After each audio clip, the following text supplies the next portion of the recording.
Bienvenidos a El Abrazo de la Oscuridad. Hoy viajaremos a lo más profundo de la selva yucateca, donde una antigua pirámide olvidada guarda un secreto que jamás debió ser despertado. Acompáñanos en un descenso al inframundo maya, donde el eco de unas campanas anuncia la llegada de Apuch, el dios de la muerte. Prepárate para un relato lleno de misterio, sombras y un horror ancestral que aún respira entre las ruinas. La humedad era sofocante. Cada paso que el equipo daba en la espesura de la selva yucateca se sentía como una zambullida en una sopa caliente y pegajosa. El doctor Javier Morales, arqueólogo de renombre y obsesionado con los misterios de la civilización maya, guiaba a su grupo a través de la maleza, guiado por antiguos mapas y una intuición alimentada por años de estudios y leyendas.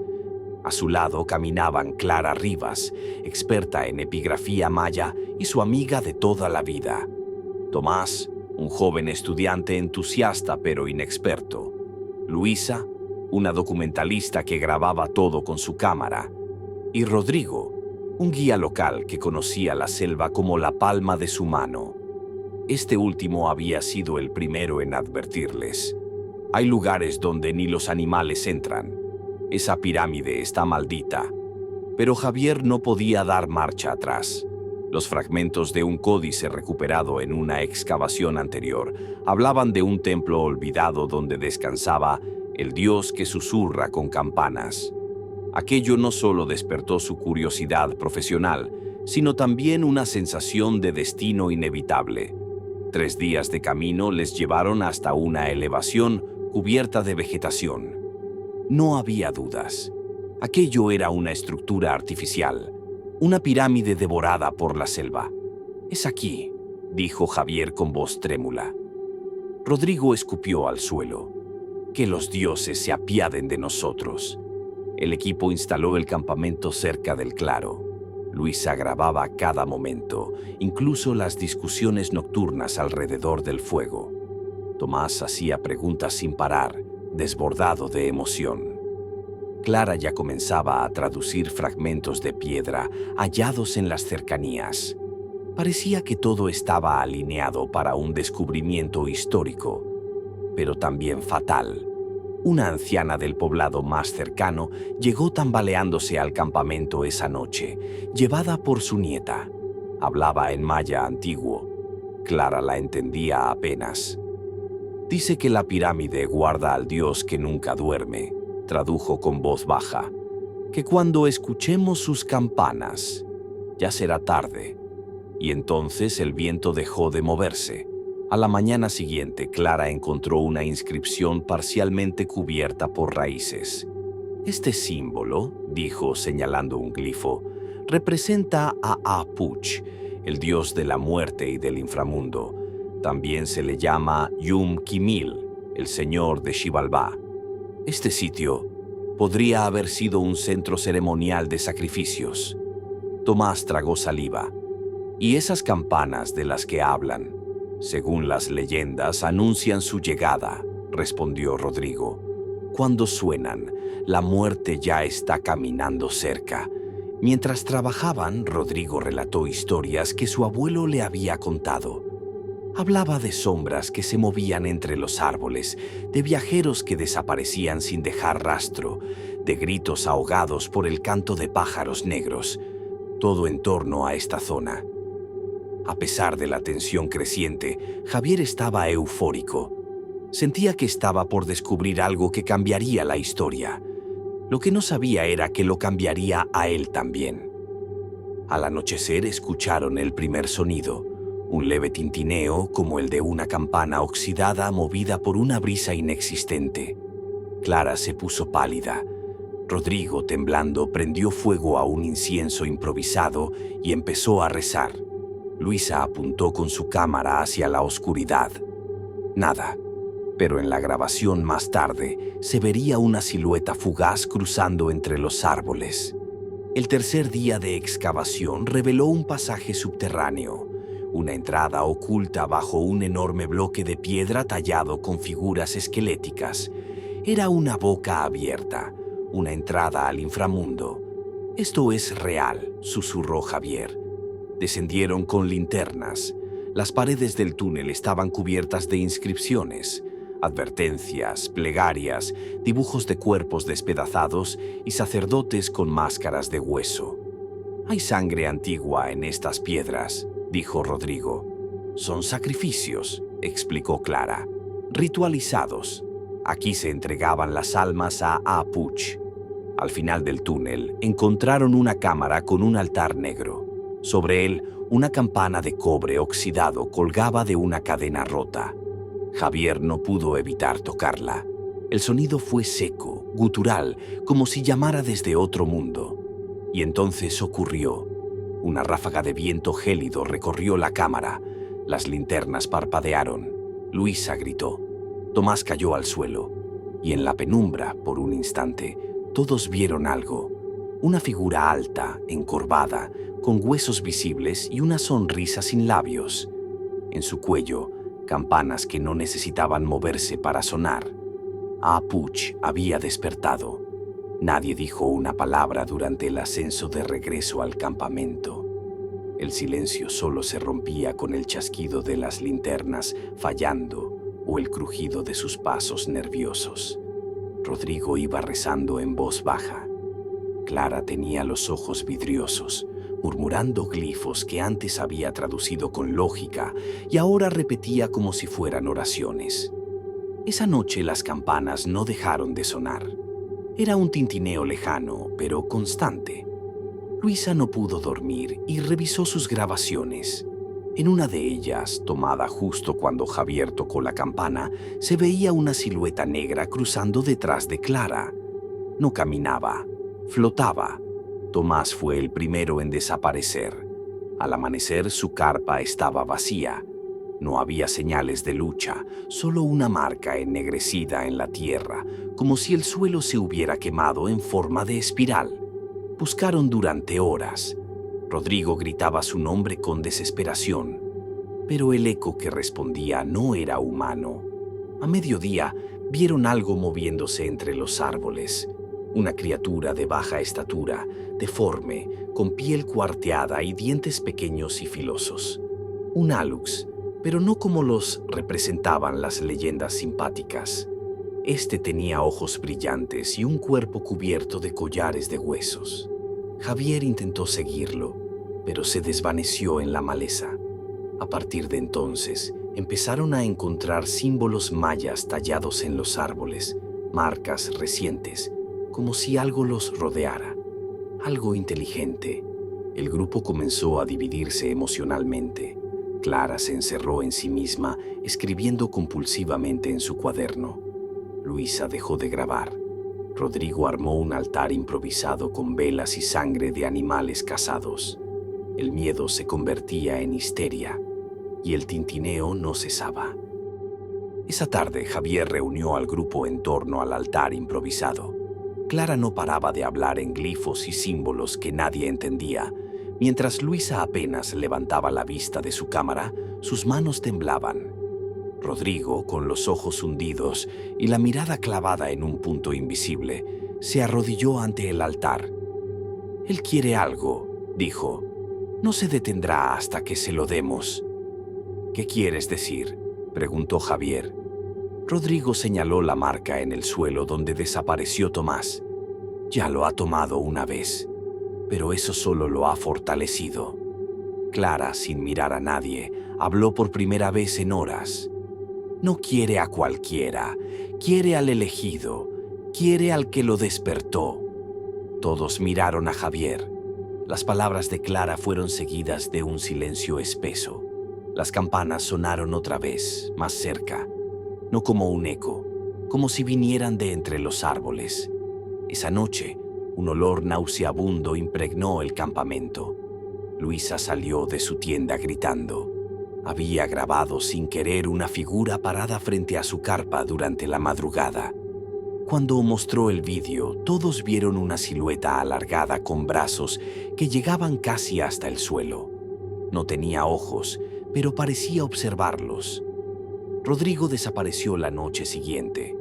Lo encontraron al amanecer, colgado de un árbol. Su cuerpo estaba cubierto de marcas de garras. En su cuello una campana oxidada colgaba atada con tendones. El terror se volvió insoportable. Javier quiso destruir el altar, pero Clara lo detuvo. Si lo haces, sellas nuestro destino.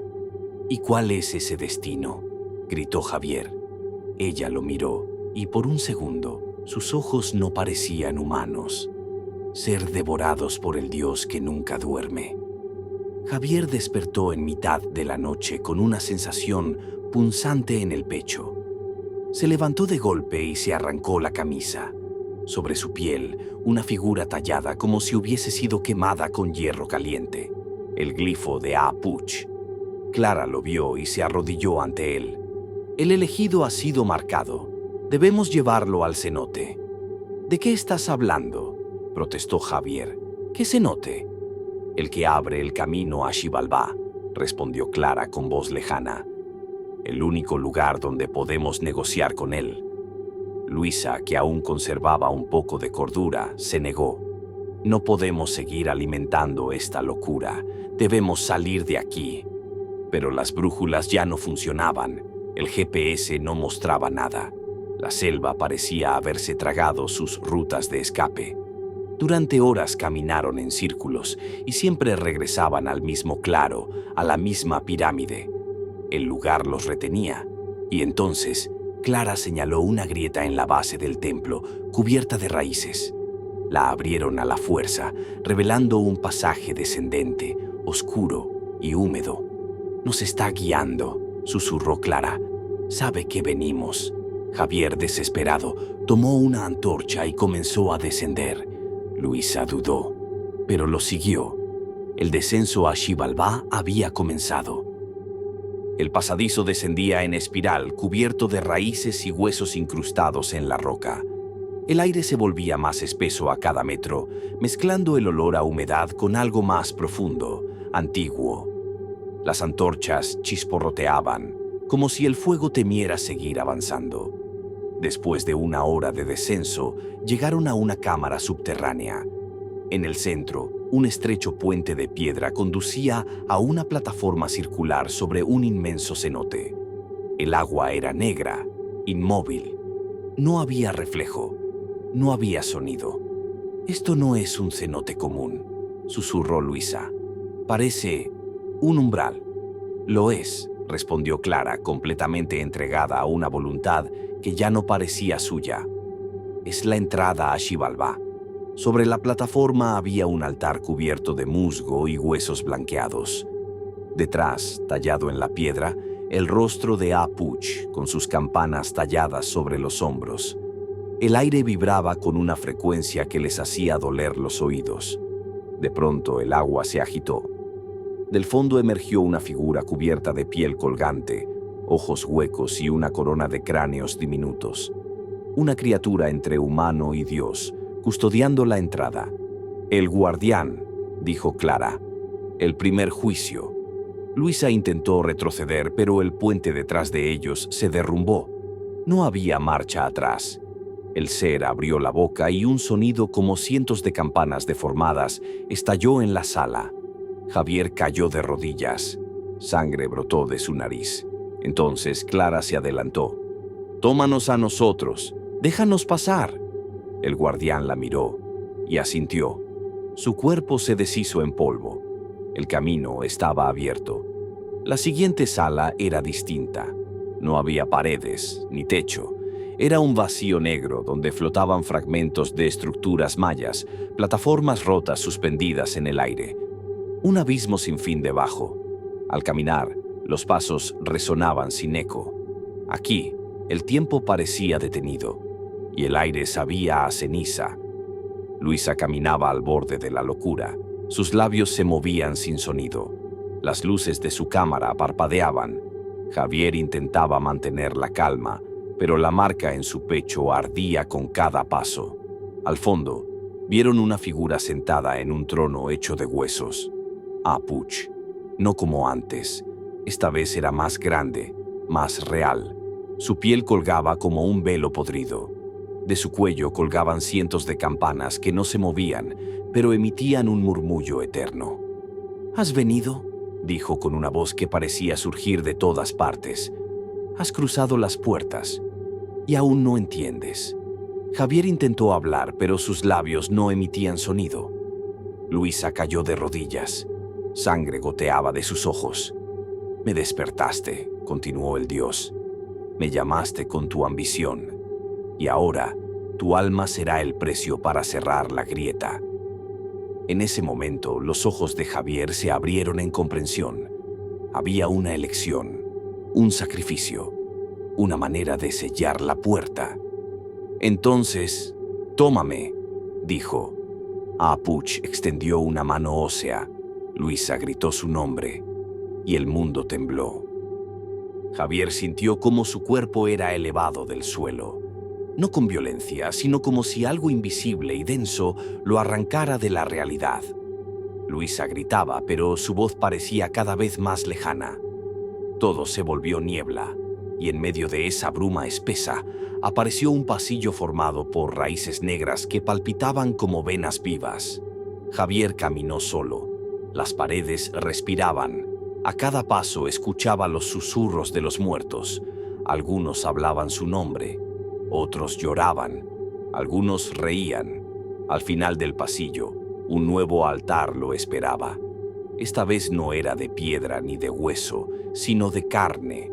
Sobre él flotando, la figura definitiva de Apuch, coronado con una aureola de calaveras y envuelto en un manto de sombras. «¿Por qué viniste, humano?», preguntó el dios. «¿Redención? ¿Miedo? ¿Soberbia?». «Quiero cerrarte el paso», dijo Javier.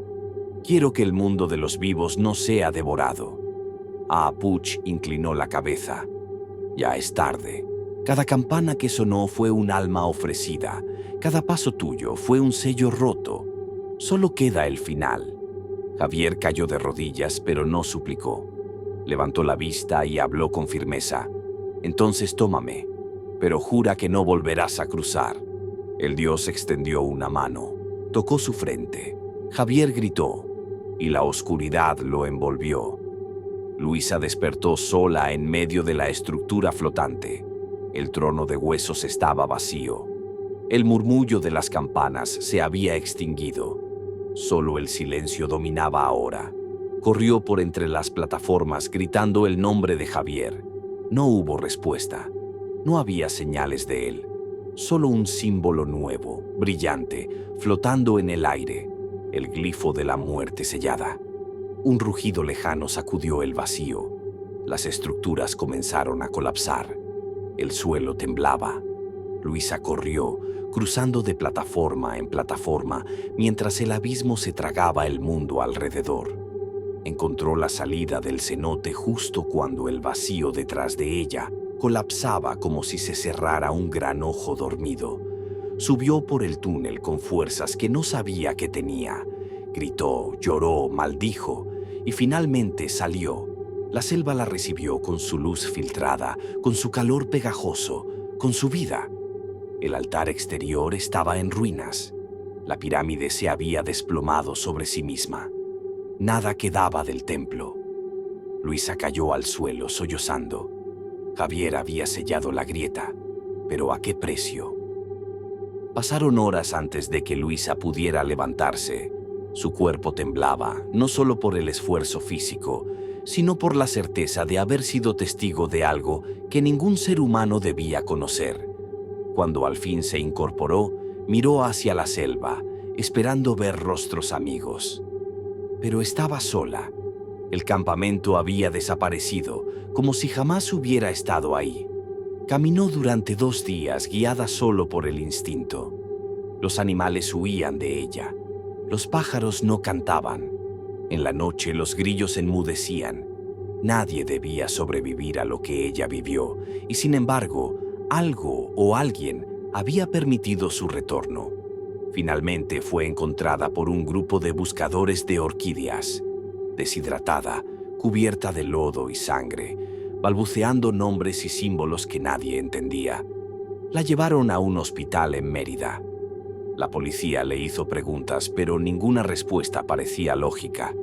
¿Dónde están los demás? Le insistieron.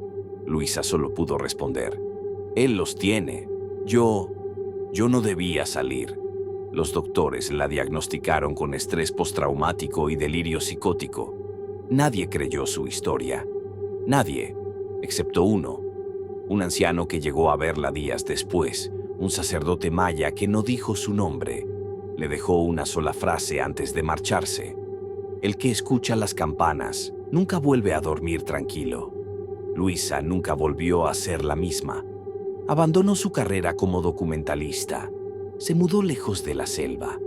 Vivía sola. Escribía en cuadernos que después quemaba. A veces se la podía ver mirando fijamente a la nada durante horas.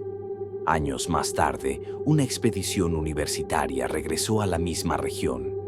Guiados por registros antiguos, encontraron la zona completamente cubierta por la vegetación.